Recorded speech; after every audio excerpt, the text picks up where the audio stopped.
지난 시간에 저희가 나눈 것처럼 오늘 일과의 주제 가운데 5가지의 주제를 우리가 나누고 있습니다. 하나님의 위로하심이라는 것, 그리고 또 하나님의 길, 그리고 광야에 대비된 모습. 하지만 하나님의 임재는 어디나 있습니다. 하나님의 길에도 하나님이 함께 계시며 그 광야 속에도 하나님이 함께 계심을 우리는 나누었습니다.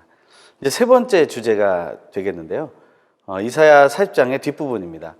이것은 하나님이 여기에 계신다라는 고백이죠. 하나님이 여기에 계신다라는 그 고백을 우리는 알게 되기를 원합니다. 특별히 하나님이 여기 계시면서 우리에게 원하는 것이 무엇입니까? 그것은 앞에 나온 우리 자료처럼 이미 만들어 놓으신 길을 망가뜨리고 있는 그런 모든 죄악들을 제거해 버리는 것이 우리에게 필요하다라는 것입니다. 하나님이 우리와 함께 계시는 가장 중요한 이유는 바로 그것을 소망하고 계시며 그것을 이루기를 원하고 계신다는 사실 꼭 기억하고 우리가 또 함께 나누기를 원합니다. 하나님의 여기 계심이라는 과를 또 우리가 보게 되는데요. 이사야 40장의 뒷부분이 하나님이 여기 계신다라는 것과 결국에는 새 힘을 주신다라는 말로 연결이 된다는 것이죠. 이사야 40장 31절 마지막 절에 새 힘을 주시리니 하는 말씀이 나오게 된다는 것입니다. 먼저는 이 사랑이신 하나님께서 말씀을 전해주실 때 이런 말씀을 주셨다는 거예요. 페이지 27페이지 교재 질문 2번의 아래쪽을 한번 우리가 보게 되길 바랍니다. 이사야서에서 길이라는 주제가 말하고 있는 의미는 무엇입니까? 하고서 답이 나오는데요. 그 부분을 한번 읽겠습니다. 하나님의 백성에 대한 구원은 하나님이 직접 오심으로 시작됨, 하나님이 아닌 다른 것에는 희망이 없음을 암시함이라고 말하고 있어요. 하나님이 아는 다른 것에는 구원이 없다라는 것이죠. 이것을 우리는 확신해야 합니다. 우리는 좀 돈이 많거나 일이 성공하거나 일이 잘 풀리거나 또 관계가 좋아지거나 내가 살아가는 삶이 좀 더 윤택해지면 또 평안하고 안정해지면 우리는 구원받았다라고 생각을 해버린다는 것이죠. 하나님에 대한 갈망, 하나님에 대한 소망, 이러한 것들이 사라지면 안 된다는 것이죠. 어떤 상황에서도 하나님이 직접 오셔야 된다는 것입니다. 우리는 하나님을 직접 우리 속에 모셔야 합니다. 우리 중심에 모시고 그분 안에서 살아가야 한다는 것이죠. 그것이 우리에게 가장 중요한 주제임을 우리가 알게 되기를 원합니다. 하나님께 직접 오셔야 된다는 것은 뭐냐면 여호와의 영광이 온 세상에 나타나야 한다라고 또 말하고 있습니다. 오늘 12장 4절의 본문을 가지고 또 설명을 하고 있는데요. 하나님의 영광이 온 세상에 나타나도록 하는 방법이 무엇일까? 그래서 이사야의 40장에서 66장까지 그 뒷부분에 보면 이사야 60장에서 일어나라 빛을 발하라 라고 말하고 있죠. 하나님의 영광이 우리를 통해서 드러날 수 있게 된다는 것입니다. 물론 예수 그리스도를 통해서 드러났지만 그것이 예수 그리스도를 믿고 따르는 우리에게, 현재를 살아가는 우리를 통해서도 하나님의 영광이 드러나야 한다는 것이죠. 그것은 하나님의 빛이 우리 안에 임하고 그 빛이 우리를 통해서 온 인류를 향해, 온 세대를 향해 퍼져가야 한다는 것을 말하는 것입니다. 하나님께서 직접 오셔야 합니다.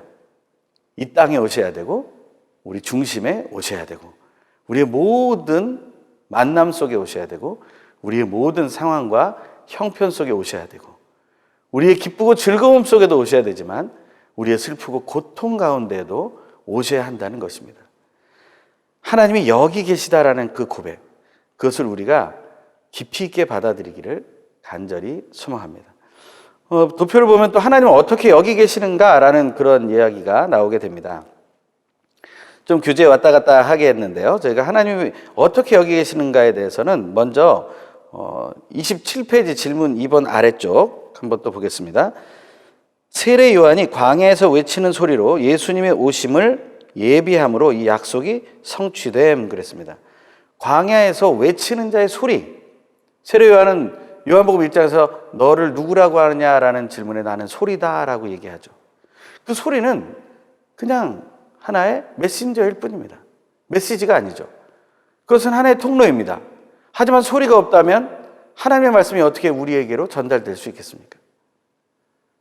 만약에 눈으로만 들어온다면 그것이 우리가 볼 수 있겠지만 눈으로 볼 수 없는 것이라면 어떻게 전달받겠습니까? 몸으로 느낄 수 없는 것이라면 어떻게 하겠습니까? 그것은 소리로 전달이 돼야 되는 것이고 그 소리를 전달하는 그 개체가 소리를 제대로 전달할 때 그 소리를 받아들이게 되고 우리는 그 소리를 믿게 되고 따르게 된다라는 것이죠.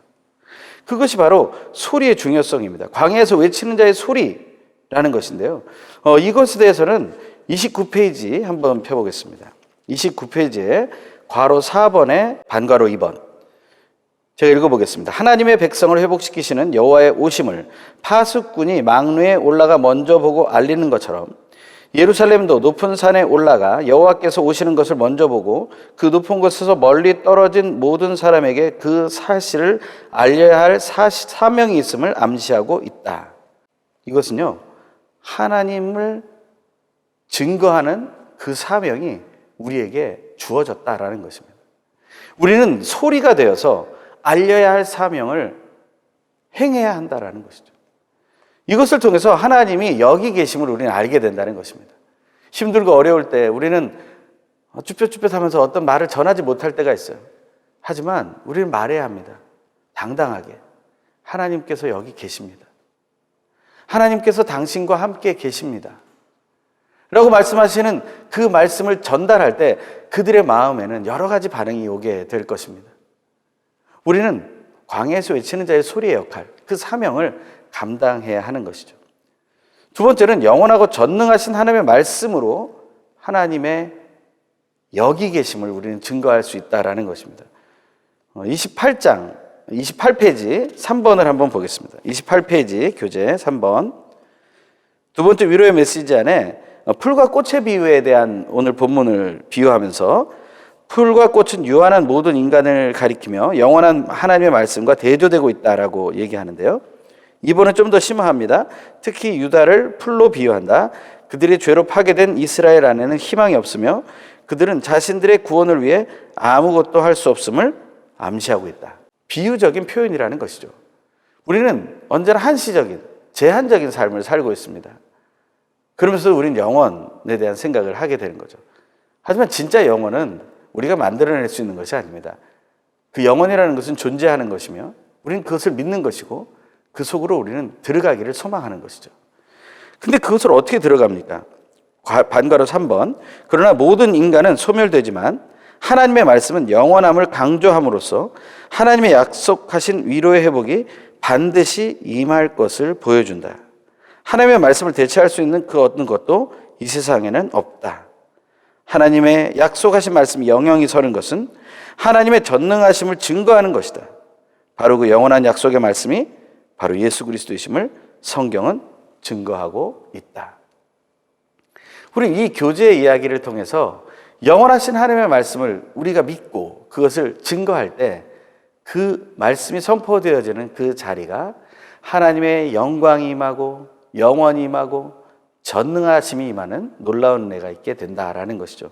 하나님의 전능하신 능력, 하나님의 전능하신 말씀은 무엇을 얘기할까요? 그것은 창조와 구원으로 이어지게 됩니다. 페이지 29페이지를 한번 볼까요? 페이지 29페이지에 보면 9절에 선포된 좋은 소식은 하나님의 오심을 의미하고요. 이사야서에서 좋은 소식이 선포된다라는 것은 바로 하나님의 임재를 나타낸다라는 것을 말한다는 것입니다. 그런데 하나님의 임재는 바로 하나님이 이 땅에서 창조주로, 구원자로 임한다는 것을 보여주고 계신다라는 것이죠. 그것은 페이지 30페이지를 펴서 좀 더 자세히 나오는데요. 30페이지를 한번 보겠습니다. 거기 보면 2번에 반가로 1번이 나옵니다. 하나님이 이스라엘을 바벨론으로부터 구원해 줄 수 있느냐라는 질문에 하나님은 유일하신 창조자, 통치자이시라고 선포함으로써 답하고 있다라고 말하고 있습니다. 하나님은 창조자이십니다. 이 하나님이 창조자라는 것이 구원자가 될 수 있는 가장 중요한 조건이 된다는 것이죠. 또한 어떤 능력입니까? 그 창조자와 통치자의 능력은 반가로 2번입니다. 하나님의 절대성과 주권성을 수사 의무문으로 사용하면서 계속 강조한다라고 말하고 있어요. 그 아래 보면은 말씀이 나오죠. 누가 여호와의 영을 지도하였으며 그의 모사가 되어 그를 가르쳤으랴.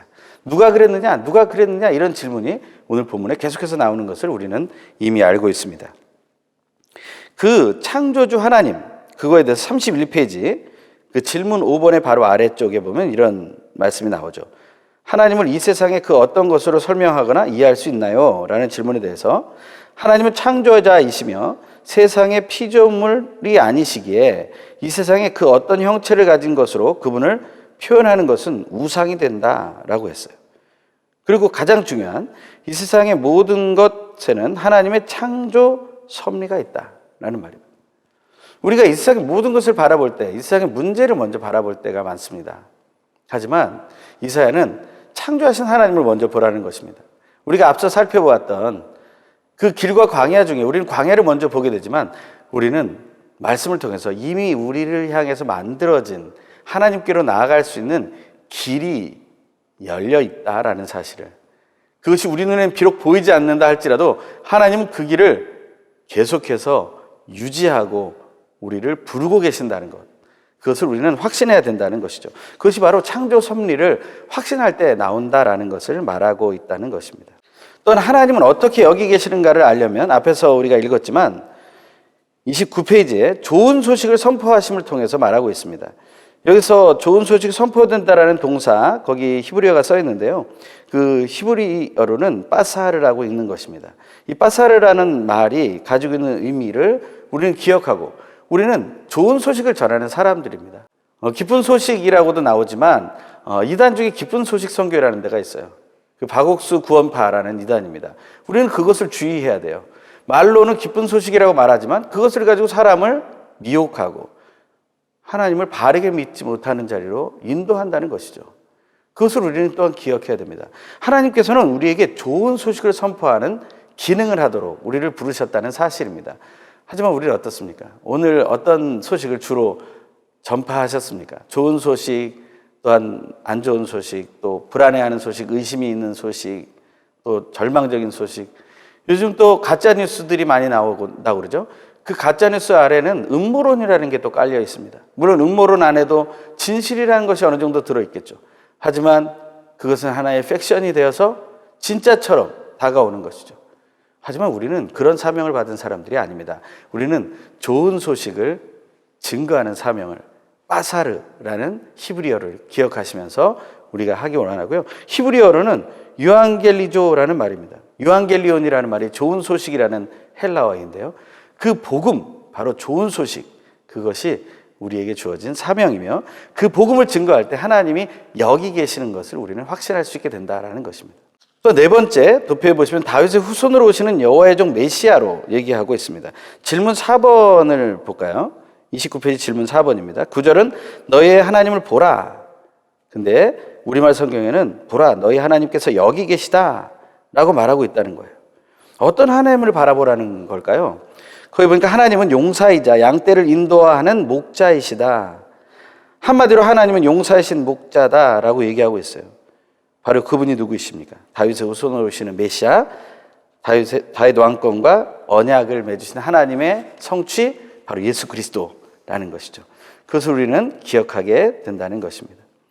예수 그리스도를 우리는 믿음으로 선포하는 것이 얼마나 우리에게 복인가 하는 것을 이사야의 말씀을 통해서도 알 수 있는 것이 얼마나 우리에게 기쁜 일인지 모르겠습니다. 41장으로 이제 들어가게 됩니다. 하나님은 내 하나님, 너의 하나님이라는 것입니다.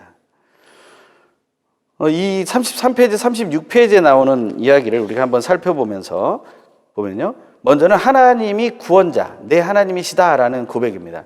이 고백이 하나님의 말씀으로부터 선포되었고 이사야를 통해 전달되었죠. 이 안에는 하나님의 사랑이 너무나 충만히 담겨 있다는 사실을 우리가 알게 되기를 바랍니다.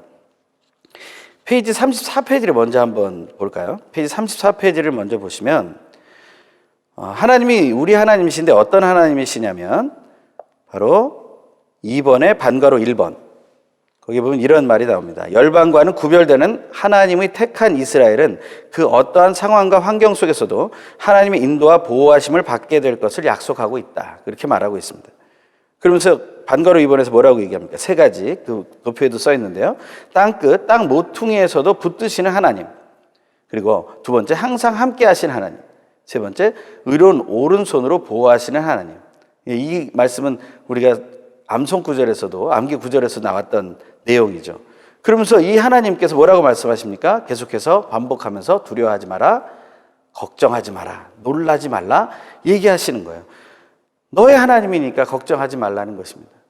그것이 우리에게 얼마나 큰 복인지를 깊이 체험하기를, 또한 누리고 또한 증거하기를 간절히 소망합니다. 또 두 번째 이야기는 하나님의 법정에서 따져보자는 얘기죠.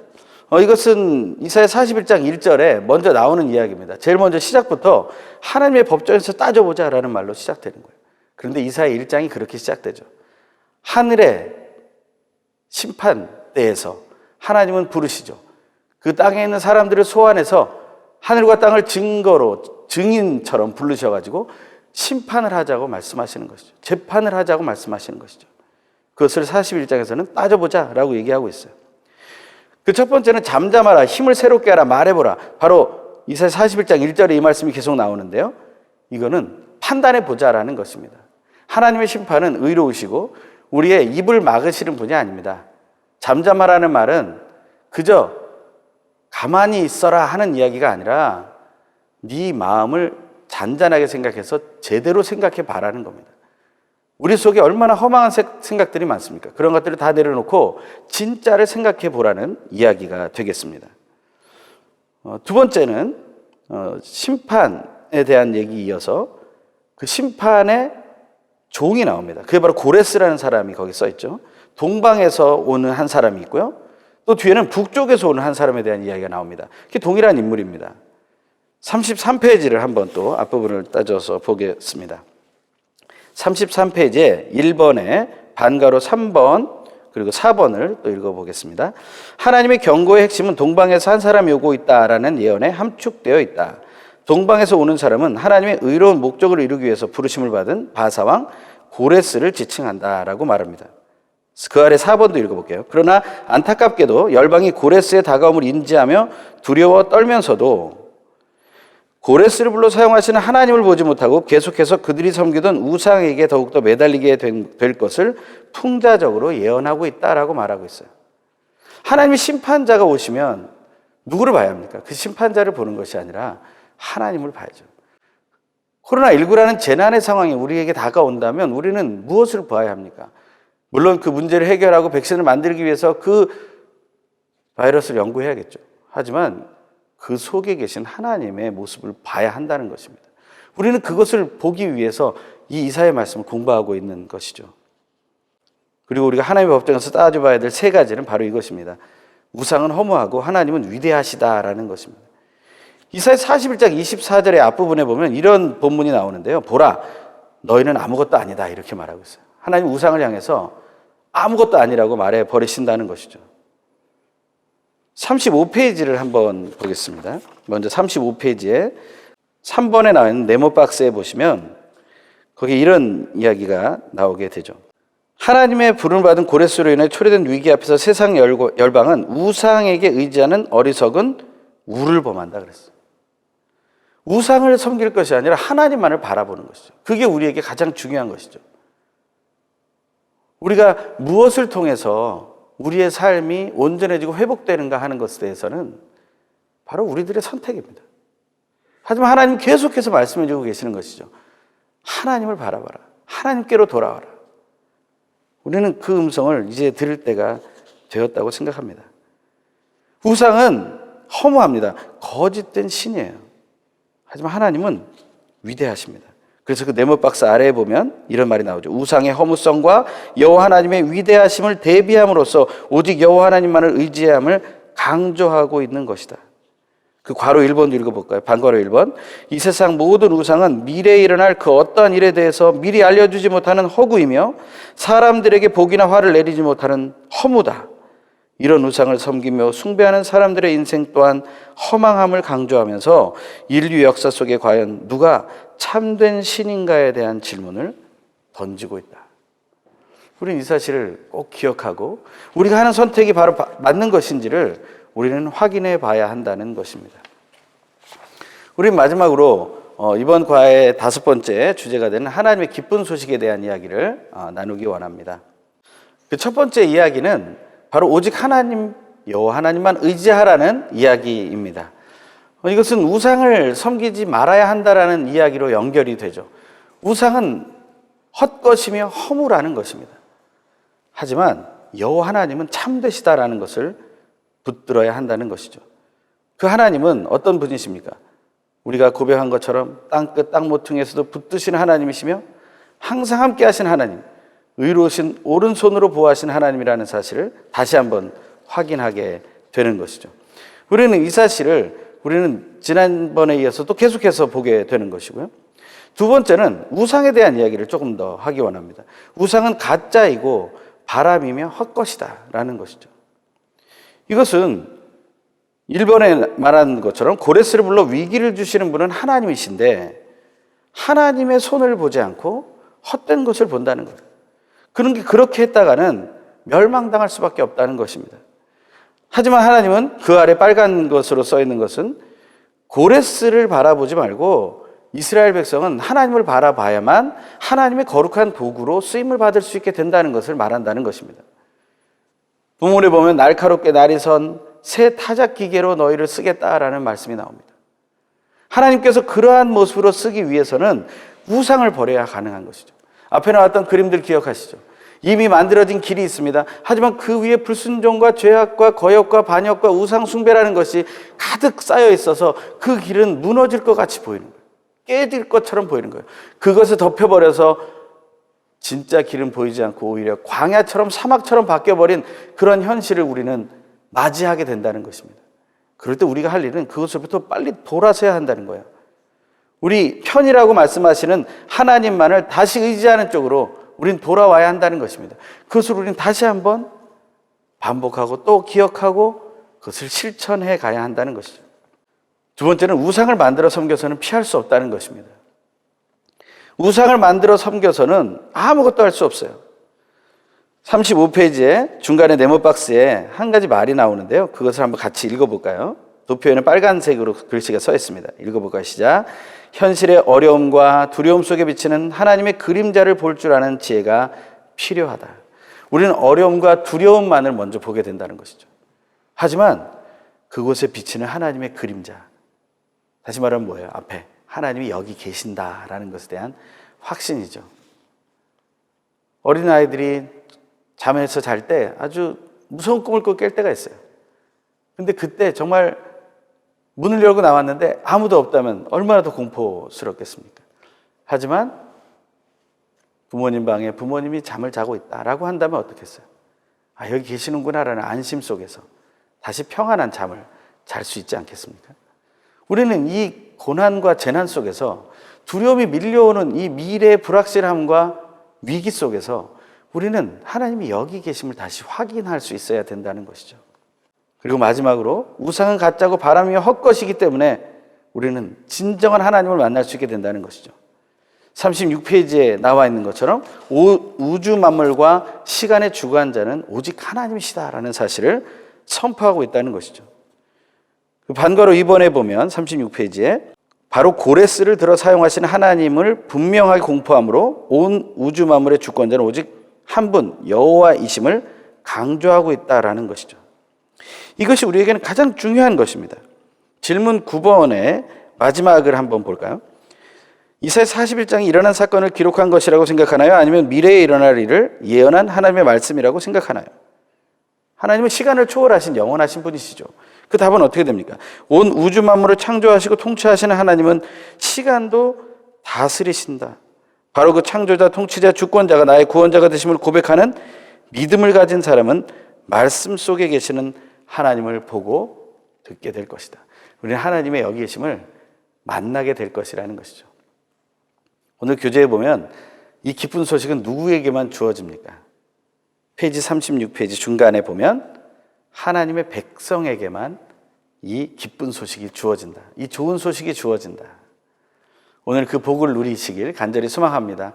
우리가 다음 주에 만날 때까지 교재도 또 열심히 읽어오시고 또 성경도 읽어오시고 준비해서 같이 만나게 되길 소망합니다. 기도하고 마치겠습니다. 하나님 아버지, 오늘도 하나님의 위로하심과 하나님이 이미 길을 만들어 놓으셨기에 우리가 광야와 사막 같은 길을 가더라도 하나님, 우리가 하나님께로 돌이키고자 하면 하나님께서 우리를 그 길로 인도하실 것이며 하나님이 친히 임하셔서 여기 계심으로 우리가 심판 가운데 있는 것 같으나 세임과 능력을 주시고 우상을 섬기는 헛된 자리에서 벗어나 바로 나의 하나님이시며 우리의 하나님이심을 신뢰하게 하시고 또한 하나님께서 하나님의 백성에게만 주시는 그 기쁘고 좋은 소식을 받아 누리며 전하는 믿음의 삶을 알게 하시니 감사를 드립니다. 그것을 누리는 한 주간, 전하는 한 주간 되게 하여 주시옵소서. 우리의 구원자 되신 예수 그리스도의 이름으로 간절히 기도합니다. 아멘. 이제 우리가 강의를 마쳤고요. 다음 주에 만나서 더욱더 풍성한 은혜 나누길 소망합니다. 다음 주에 뵙겠습니다. 감사합니다.